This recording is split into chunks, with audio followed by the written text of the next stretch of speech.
What's happening, my Jacked family? Coach Scott here. JackedAfter40.com and ShreddedAfter40.com. Today we're going to talk about why you can't get lean after 40. A lot of guys will pass the blame on their age, saying that their metabolism is slowing down, just tougher to lose weight when you're over 40. Really, it's got very little to do, if anything, with your age. It's a lot of other factors that we're going to cover in today's video. And the idea for today's topic comes about from a conversation I had with a new coaching client recently who mentioned that this time around, fat loss has been a lot more challenging for him, and he just really couldn't figure out. It seems like he's doing all of the right things. So we're gonna share exactly what I discovered when diving deep into his overall nutrition. Now, the first reason some of my fellow men over 40 are struggling to get lean is because they're just guessing that they're in a calorie deficit. They've made some changes to their nutrition, they're eating more healthier foods, and they just assume that because they're eating healthier that should be enough to get lean after 40. But you can still overeat healthy foods. You can still eat an amount of food that is going to cause you to either maintain your weight or gain weight. You need to make sure you're eating in a calorie deficit. You can't just guess that you're in a calorie deficit. You need to make sure that you are tracking your nutrition properly. Now, I know tracking your calories sounds tedious. It is work, but it is so worth it, especially if you're struggling to get lean. You're at a plateau here. It is an eye-opening educational experience for yourself, and it only needs to be done during the short term. Like 2 weeks is going to be enough for you to really realize the portion sizes that are proper for you to make progress towards your goal of getting lean after 40. Now, it's important to note that calorie tracking is not an exact science. There's still plenty of room for error, but it's definitely much better than simply guessing how much you're eating. And this brings me to the conversation that I had with a new coaching client recently. And what I discovered with him, he eats a can of kidney beans each day and a can of black beans each day. He had some spicy seasoning to it. He follows a little bit more of a plant-based diet, some great quality nutrition there. You look at his diet and you're like, this guy, he's one of those guys that I eat healthy, why can't I lose weight? Now, on the can of kidney beans, it shows it's 107 calories per 100 grams. The can is 400 grams, but it also says on the can that 255 of those grams is just the kidney beans. And although he was consuming all of the entire can, he was just logging 255 grams instead of the 400 grams. It's a whole can, because he's like, well, it's just water in there, but there's water and sugar and some other stuff in there. So the bottom line, like, dude, if you're gonna be eating the whole can, it's 400 grams. You've got to log that entire 400 grams. That one can of kidney beans, that's 150 calories that he wasn't accounting for. Same thing with the black beans. So you're looking at 300 calories right there. If you're creating a 500 calorie deficit for the day which would approximately give you a weight loss of 1 pound per week, and you're consuming 300 calories that you don't really realize, that's only 200 calories that you're in a deficit, not a 500 calorie deficit. It's gonna take you a lot longer to see that needle move on the scale. Now, that's just 2 food items from his day. Imagine if there's a little bit of errors with some of the other foods, and then it just completely wipes out your deficit, and you're thinking, how come I'm eating healthy? I'm logging this in, I'm in a 500 calorie deficit, but you're not in a 500 calorie deficit because you're not tracking the calories properly. And a lot of times people will scan the code of a food item and they're just logging like the portion size instead of the portion size that is listing, the serving size that's on there, instead of the actual portion size that they have made out for them. So you really got to make sure that you are, if you're going to be tracking your calories, that you are paying close attention to making sure that you are tracking them properly to give you the best educational guess. Another reason why I see a lot of fellow men over 40 struggling to get lean, even when they're tracking their calories, is that they're just eyeballing their portion size. They see that a tablespoon of, say, almond butter is 100 calories.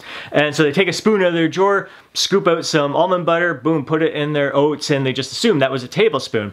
There can be a huge room for error with that, because your scoop, what you think is a tablespoon, is probably far larger than what an actual measured tablespoon is. So a lot of times on the food labels, you'll see 1 tablespoon equals, say, like 30 grams. So you want to pull out a food scale and make sure that tablespoon that you're consuming is 30 grams. 30 grams is what's most important than just the measured tablespoon there.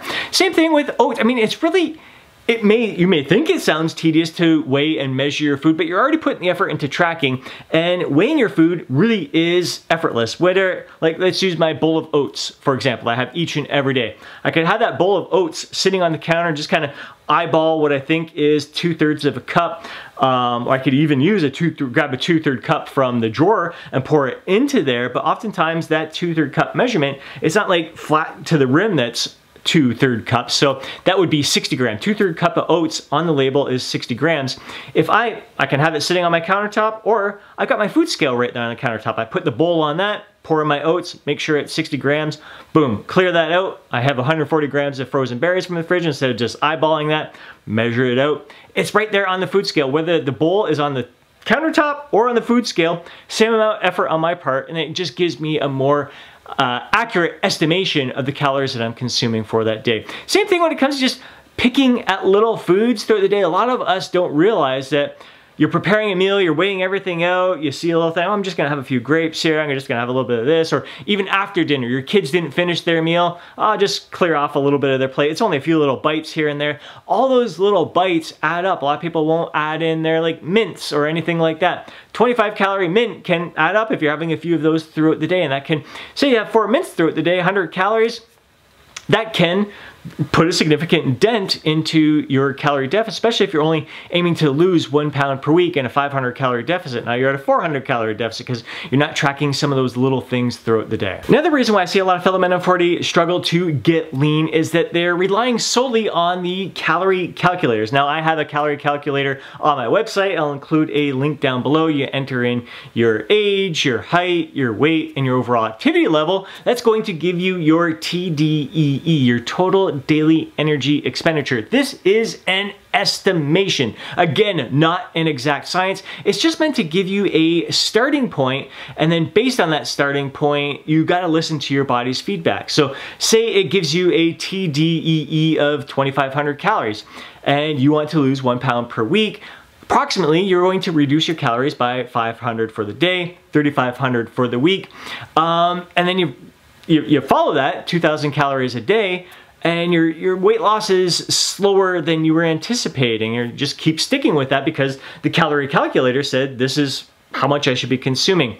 Again, it's just an estimate. What's most important is treating that simply as a starting point and paying close attention to your body's feedback. So if you're consuming 2,000 calories per day consistently for a few weeks and you're really not seeing the scale move that much, forget about what the calculator said and go based on the feedback that your body is giving you. Reduce your calories a little bit more and go from there. See how your body responds to that amount of intake. It's all, your body's feedback is the greatest indicator of what changes you need to be making to your diet, to your overall lifestyle. So pay close attention to your own heightened sense of awareness, what's going on with your body, rather than just relying on the calculators. Now, another reason I see a lot of fellow men over 40 struggle to get lean, even when they are tracking properly, they're doing all of the right things, it's really not their fault. It's really got more to do with the error, I would say, with the MyFitnessPal tracking app. Now, as I mentioned with the calculator, if you're using MyFitnessPal, it'd be the exact same thing. You're entering your age, your height, your weight, your activity level. That gives you your TDEE, your total daily energy expenditure. Then they ask you how much do you want to lose per week. If you enter in a pound per week, it would create a 500 calorie deficit for you. So let's say again, it's 2,000 calories for you. You have that target, you're carrying your phone around with you, you're walking around, you do your 10,000 steps, and you see at the top of MyFitnessPal, it's like, all right, you hit 2,000 calories per day, but you've been, with your exercise, your activity level there, you have burned so many extra calories, you are now allowed to eat this much more food. The stupid thing is, that is double dipping because you already entered in, like that was a typical day for you. You entered in that you live a moderately active lifestyle. Your activity, your 10,000 steps per day was part of your normal moderate activity lifestyle.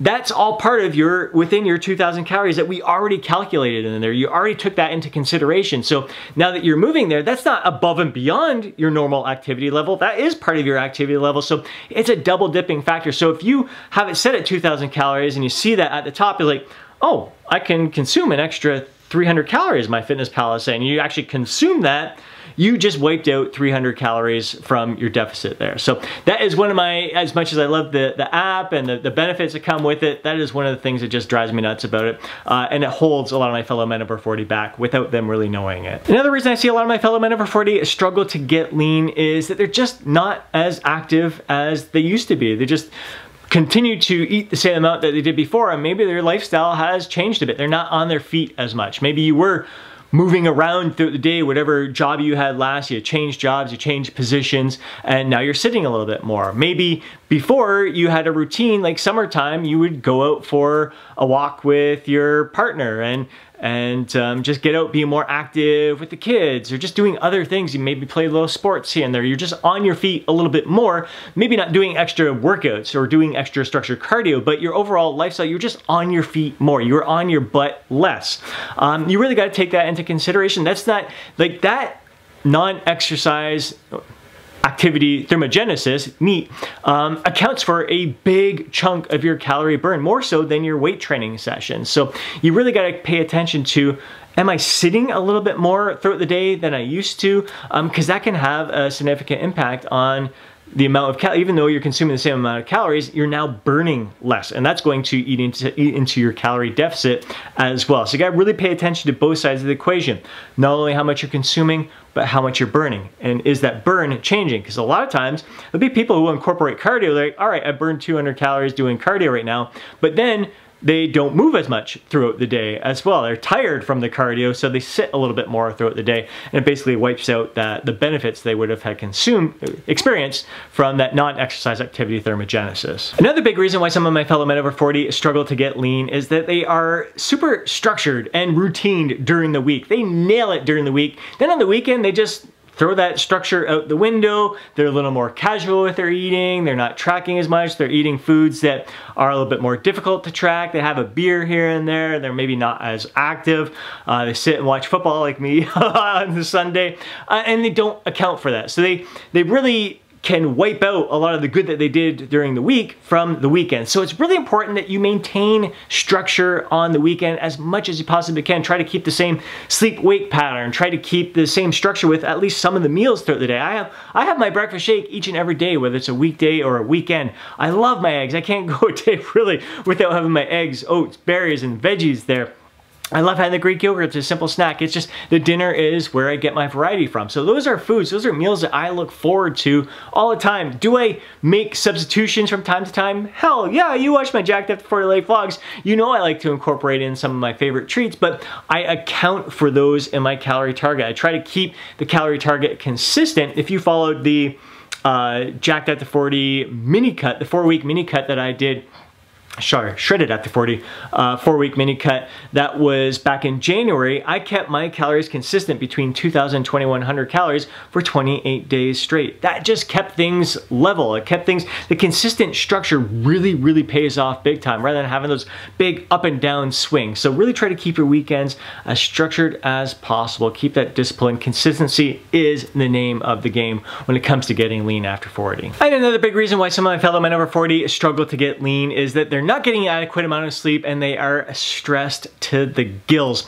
Sleep has a powerful impact on your progress of getting lean after 40. It's going to affect your appetite, it's going to affect your energy, your performance in the gym. So if you're exhausted all of the time, you're not going to want to move as much as if you were getting an adequate amount of sleep. You're gonna be full of energy. You're gonna want to be on your feet moving all the time. You're gonna give even better effort to your workouts. So you're gonna be burning more calories, you're going to be building more muscle. All of that is going to have a positive impact on you getting lean. Again, when it comes to appetite, those who get less than 7 hours of sleep a night, a lot of chance, research has shown that you can consume 300 up to 600 calories more per day without even really realizing it. So it really impairs our judgment, impairs our focus. And if you're not getting enough sleep and you're stressed, your cortisol levels are going to be elevated. That's going to make it a lot more difficult for you to lose weight and get lean after 40. So you really want to make sure you're doing the best things that you can do to manage your stress. stress. Getting enough sleep is definitely going to be priority number one. That's going to help you manage your stress. It's going to help reduce your cortisol levels. But you also don't want to turn your exercise and your diet into a stressor. So again, trying to make things as mindless as possible, as simple, structured as possible. You don't need to be killing yourself in the gym. You want to incorporate activities such as getting out for a brisk walk outdoors, being in tune with nature, really being grounded in the moment, using that as an opportunity to reduce your stress levels is going to be key. And getting a great evening routine where you can do a brain dump, you get everything out of your mind so you're not going to bed feeling as stressed with a million things going on your mind. Kind of do your to-do list before you go to bed and do a nice little wind down routine, maybe a little stretching, a little self-massage, maybe even a little bit of yoga, something along that line to calm yourself down. A little meditation audio is going to be great to reduce those stress levels as well. So really try to build a lifestyle around you, and this fitness lifestyle with training, your activity, all the evening routine there, in a way that's going to help you reduce your stress and enhance your life rather than add more stress to your already stressed life, and really cutting into you're already stressed, you're already not getting enough sleep, and now you're going to wake up at 3:30 in the morning to get your workout in. You're going to be feeling exhausted when you're there and you're still stressed and all that stuff. So you really want to make sure you're setting yourself up for success. And a big part of that is making sure you're getting an adequate amount of sleep and you're managing your stress levels. That's going to have a positive impact on your nutrition as well as your training as well. So really make those a top priority for yourself. I hope you enjoyed today's video. If you did, please do me a favor and smash that thumbs up button. I'd really appreciate it. If you know a fellow bro who would benefit from watching today's video, do me a favor and share it with them. More than anything, I would love to hear from you down in the comment section below. Share your thoughts, share your insights, share your feedback. I love to hear about the experiences you're going through, any challenges you may be facing, any mini victories you have experienced lately. Before you go, don't forget to download your free guide, Jacked After 40. Have yourself an amazing day. Catch you in the next video.